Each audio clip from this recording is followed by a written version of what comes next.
So here we have Wegmann, and I'm going to try to get him more spotlight here on the Bald Brad Show. He's one of the few reporters that actually been growing on me. He's from Real Clear Politics. He has been on Fox News before. We've showed him here on the channel. But he questions Karine Jean-Pierre here regarding the idea of calling certain Republican leaders semi-fascist, but not calling others fascist. And kind of where's the separation there? Because it's not very clear. According to Karine Jean-Pierre, as we saw the other day, Biden has been clear on this. Supposedly, he hasn't been clear. We're all confused. And Phil Wegmann tries to clear it up here. Let's go ahead and roll it. And then I'll come around. Phil. Good. Thanks, Karine. Returning to our discussion yesterday, following up on some of the things that you said today, I just want to clarify, does the president believe that the effort to restrict abortion, to restrict that freedom, is semi-fascism? Say that. How is this connected to yesterday? I'm just trying to think. So in terms of extremism, the extremism conversation that we were having yesterday, does the president believe that the effort to restrict abortion, whether it's at the local level or the federal level, to restrict that freedom, does he believe that that is semi-fascist? I mean, he was very clear. He was very clear that mega Republicans in Congress have an agenda that is extreme. And that's what you hear from them. The national ban on abortion is extreme, and also is not in line with where a majority of Americans are. It is just not. It is taking away people's rights. It is taking away people's freedoms. And, you know, he believes that.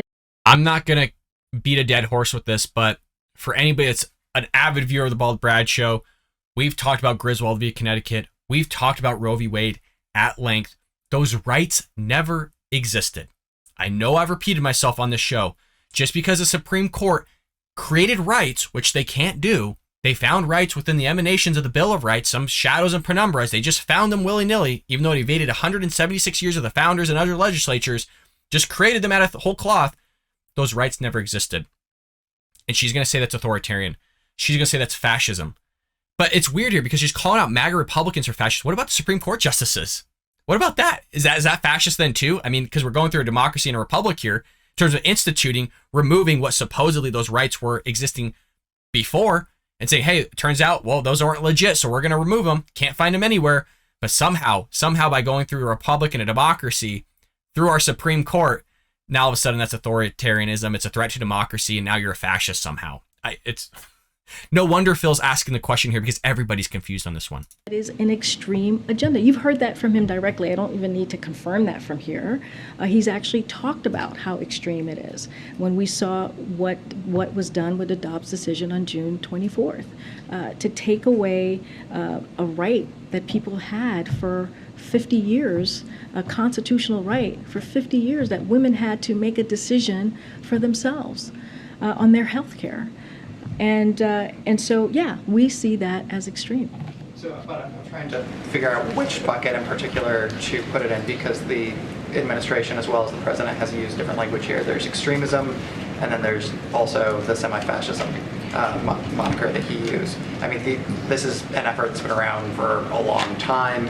Does he believe that this movement, working through whether it's the state legislature or Congress, is in either of those buckets? When we talk about semi-fascism and you talk about the attack on our democracy, that's what we're talking about, right? An attack on our democracy. That's what we're seeing. Attack on our freedoms. That's what we're seeing from the MAGA Republicans in Congress. That is what they're doing. That is, when you're talking about inciting violence, that is an attack on our democracy. And when you're Isn't that amazing? Because both her and Jen Psaki wouldn't denounce what they were doing by inciting violence on our Supreme Court justices because they were protesting outside their houses, if you recall. What an amazing hypocritical statement coming from her as well as her predecessors as well. It's just, she's not even going to call it her own party with Maxine Waters literally telling people to go out in the streets and find Trump supporters. And that's why they targeted Ted Cruz, Sarah Huckabee Sanders, amongst others. But she's not going to call that out. She's not going to call out Antifa for burning down cities, clubbing police officers, clubbing and beating, almost killing people like Andy No, the reporter. No, that's all okay because it fits their agenda. It's only when Republicans do something idiotic like storm the Capitol, now all of a sudden you got this whole shenanigans going. See a mob that is attacking the Capitol, and you don't call that out, or you call it out one day and then change your mind the other day. Nobody's doing day, what message are you saying about our democracy? But specifically with regards to limiting these freedoms, I guess my question is, the Supreme Court created this space for the anti-abortion movement at the state level and also perhaps at the federal level to try and restrict this freedom. Where do they fit into all of this? How would the president describe them after that decision? Were they just extremists, or were they, part and parcel of a semi-fascist? Look, freaking phenomenal question from Phil here. And I love it because he's trying to follow a linear logic and she's just completely all over the place, meaning their lack of logic and reason on just every grounds of what she's saying. They're hypocritical statements. She's dodging the questions. She's saying Joe Biden's been clear about this, even though he hasn't been clear. It's just, there's been nobody in terms of, give us the names then. Who do you think are the fascists then? Because if it's not a blanket statement on Republicans, which I believe you'll see in a moment, she's going to give basically a blanket statement and call all of us fascists. But if it's not all of us, then who is it specifically? Give us a list of names here so that you could be clear and be specific, but she's not going to. It's the same idea when the left just shout racism out there, and they'll shout institutional racism, but they don't want to give you the institutions. And if they do give you the institutions, they don't want to give you the names within those institutions or the bylaws that are in those institutions that are actually racist and how are they racist. They don't want to do any of that because that's too specific. It's too clear. As long as they keep things broad, it works for their narrative, and that's their agenda, and that's their strategy and tactic they've been implementing for decades now. Here's what I'll say.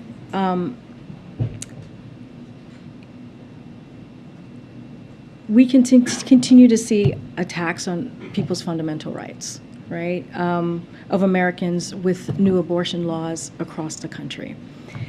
And when you have national Republicans who are leaders in their political party, who sit in office, who say that they want to take away the rights, even in case of incest, in case of rape, and taking away a woman's right to make a decision on her body, that's extreme. And the president's. I just want to clarify, and this is a good thing for all of you to be aware of. Whenever the left, the progressive left or Democrats utilize certain topics, especially around abortion, they use what we call outliers.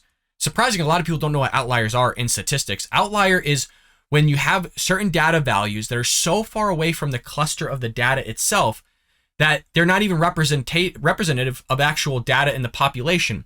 For example, if I said, hey, about 95% of my students got A's on the exam, 5% got F's. Well, those F's are outliers. They're not an actual representation of the population as a whole in terms of how well my students did.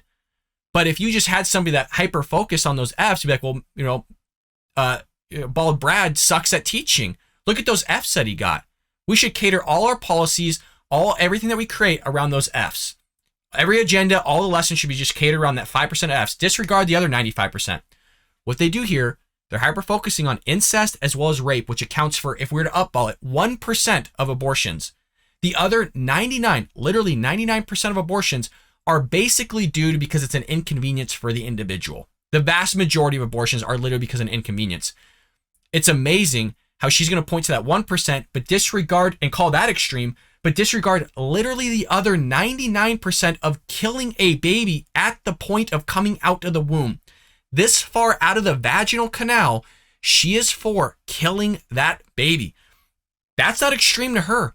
There are Democrats out there that are for actually delivering the kid and killing it still as it's screaming and whining, breathing air, the whole shebang.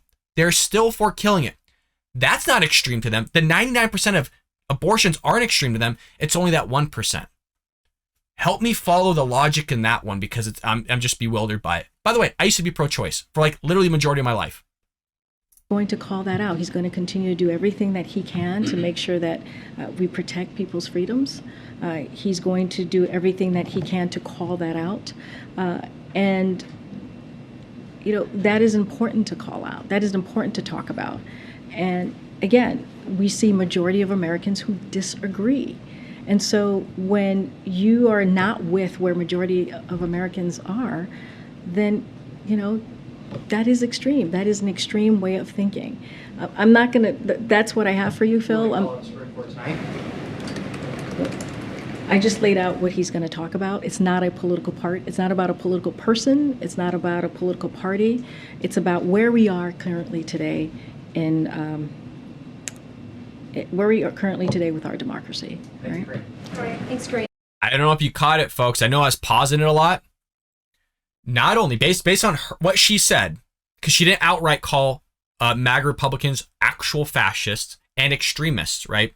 Because Phil Wegmann is trying to get the connection here between extremists, MAGA Republicans, where everybody fits, which box is the Supreme Court in, versus MAGA Republican leaders that are in Congress versus the actual just generic Republicans like myself and conservatives. If you caught it, she literally labeled the Supreme Court extremists based on their abortion. She called all MAGA Republicans extremists and all Republicans and conservatives extremists. In a nutshell, because the way they've been talking, both her and Biden, they're putting them hand in hand, meaning fascists and extremists hand in hand, one together. So without actually saying point blank that she's calling you a fascist, meaning just all conservatives, Republicans, if you vote for Donald Trump, you're a fascist. If you're thinking about voting conservative and you agree with the Supreme Court's ruling, you're a fascist. If you agree with both of those and you want to vote Republican, conservative, Donald Trump, Ron DeSantis, who wanted the same Supreme Court decision as all of us did, all pro-lifers, you're extremist and a fascist. If you're a pro-lifer, you're an extremist and fascist. That's how that works. So it was a blanket statement, but this is supposed to be the great unifier. You remember the whole message of hope that Barack Obama gave us? Oh, we're done with racism. We're done with all this stuff. Everybody agreed. Yeah, we have a black attorney general. We have a black president. We all agree that racism is pretty much not a major issue here in the United States. Somehow that changed and reverted, and now here we are back to all of it again. Now it's fascist, it's racist, it's xenophobic, it's homophobic. You're going after the LGBT community. It's gaslighting, it's lying straight through her teeth, and she's going to continue to peddle this stuff because no Democrats are going to call her out. And it's amazing how she goes, well, no Republicans are condemning, in a nutshell, are condemning the January 6th. I condemn January 6th. I mean, Ben Shapiro can only be so clear. I literally actually don't know an outlet. I can't even think off the top of my head out of all the conservatives I've listened to and Republicans. I don't know a single show that thinks that January 6th was a good idea. We have all said, all of us have said, that it was a debacle. It should have never happened. It's a stain on the Republican Party. It's a stain on conservatives. And that we don't even think that those that actually did what they did would be considered, and we wouldn't want them in our party in the first place. It was wrong and it should have never happened. I don't know how more clear we can be about it, that we weren't all for it. We didn't like it. Those people went to jail. They got in trouble as they should have. What more do you want, lady? It's just frustrating as heck that they just keep continuing to do this. And you got to thank the idiots, all the idiots that decided to storm the Capitol. All of them. I don't care about the ones that necessarily went on the outside. It was more so the ones that went on the inside. The ones that went on the inside and did those knucklehead things, and now we're freaking having to deal with this shenanigans and all this crap because of the things they did. I hope you enjoyed that clip from the Bald Brad Show. If you did, make sure to hit that subscribe button so you can stay up to date on all our future content.